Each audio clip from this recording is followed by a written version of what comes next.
So I want to point then to one of your tools that's the Fit for Role tool. So as you've mapped the whole organization, I can either use it in search or again, looking at my next tier of people in the organization, they may not be sitting in the right chairs now for where they are best positioned, especially as the organization's needs are changing. So how we map people really helps identify who's in the selection set for successors.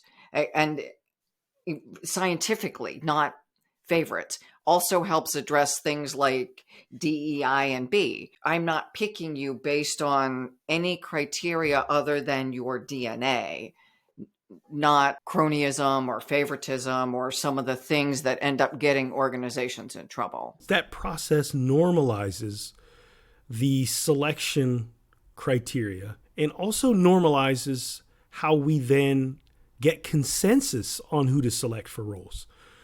There's a formula that we use, and we say goals, build roles on top of goals, select your people to fit the roles. Goals, roles, people. If you've figured out goals and you've figured out roles, then the selection process becomes a lot more normalized and, baselined, and your ability to be successful to get the right person in the right role for that phase at the right time just exponentially increases if you've figured out some of those quote unquote harder components. It takes the Wild Westness out of it. It takes the bias. It takes the favoritism out. That's just culturally conditioning our way, is to be people oriented that way. But it's, from our perspective, it's an improper use of culture. Culture systems connect in a very intricate way.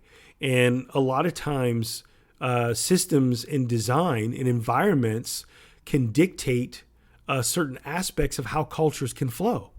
We see this in workspace design, right?